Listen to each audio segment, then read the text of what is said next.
Assalamualaikum warahmatullahi wabarakatuh. Saya Najwa Salsabila Ajara dengan NIM 2484203201. Di sini saya akan membahas materi mengenai gejala gelombang. Oke, tanpa berlama-lama, mari kita bahas. Nah, teman-teman, sebelum saya membahas materi, media yang akan saya gunakan yaitu NIM. Oke, teman-teman, sebelum ke materi, hal yang harus kita ketahui mengenai gelombang ini yang pertama ada di ombak di laut. Nah, gejala yang dipakai ini adalah air naik turun membentuk pola. Lalu konsepnya yaitu gelombang mekanik transversal dan bukti konsepnya itu energi menambah tanpa memindahkan massa air secara permanen. Lalu yang kedua ada suara yang kita dengar. Nah, gejalanya itu bunyi terdengar dari sumber ke telinga. Konsepnya gelombang longitudinal dan buktinya getaran udara merambat membawa energi suara. Lalu hal faktual yang ketiga yaitu sinyal radio dan wifi. Nah, karena sinyal radio dan wifi ini bisa komunikasi tanpa kabel, konsepnya yaitu gelombang elektromagnetik frekuensi radio. Lalu sekarang gejala gelombang mengenai pengertiannya. Pengertian gelombang sendiri yaitu gelombang adalah getaran atau gagasan yang merambat melalui medium atau ruang. Gelombang membawa energi tanpa memindahkan materi secara permanen. Yang berbeda adalah energi, bukan zat perantaranya. Lalu yang kedua ada besaran-besaran gelombang. Ada amplitudo dengan A yaitu simpangan maksimum dengan satuan M, panjang gelombang atau lambda, jarak dua puncak berurutan dengan satuan M. Yang ketiga ada frekuensi F, jumlah gelombang tiap detik dengan satuan H.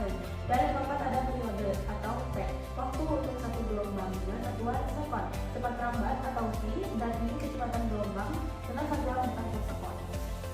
Nah, persamaan dasar yang bisa kita pakai yaitu R sama dengan lambda dikali F, atau R sama dengan 1 per T, T sama dengan 1 per F. Nah, jenis-jenis gelombang ini ada tiga. Yang pertama ada berdasarkan arah getar, yang kedua berdasarkan medium lambat, dan yang ketiga berdasarkan amplitudo. Berdasarkan arah getar, yang pertama adalah gelombang transversal, di mana gelombang transversal ini adalah arah getar tegak lurus arah lambat, memiliki puncak dan lembah. Gelombang longitudinal yang kedua, yaitu arah getar sejajar dengan arah lambat, memiliki rapatan dan tegangan. Yang kedua, berdasarkan medium lambat. Yang pertama ada gelombang mekanik, memerlukan medium tidak dapat merambat di ruang hampa, energi ditransfer melalui getaran partikel. Yang kedua ada gelombang elektromagnetik, tidak memerlukan medium, dapat merambat di ruang hampa, terdiri dari medan listrik dan medan magnet. Lalu jenis gelombang yang ketiga berdasarkan amplitudo. Ini berdasarkan amplitudo ini yaitu gelombang berjalan dan gelombang stasioner. Nah, tadi berdasarkan medium arah lambat, gelombang mekanik ini mempunyai sifat-sifat gelombang mekanik. Yang pertama ada refleksi atau pembenturan. Gelombang dipantulkan saat mengenai batas radio. Yang kedua ada refraksi atau pembiasan, terjadi saat gelombang melewati medium berbeda. Dengan persamaan Cd dibagi Cf sama dengan I1 dibagi I2.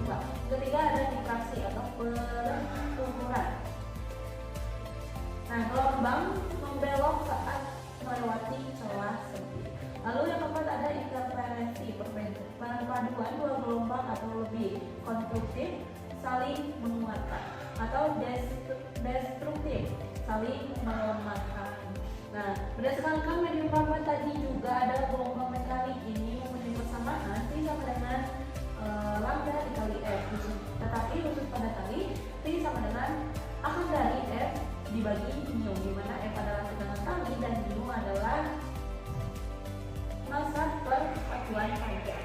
Lalu yang kedua berdasarkan medium lambat tadi ada gelombang elektromagnetik, di mana elektromagnetik ini dikemukakan oleh James Clerk Maxwell. Kecepatan di ruang hampa perlu diketahui bahwa C sama dengan 3 kali 10 maka 8 meter per sekon.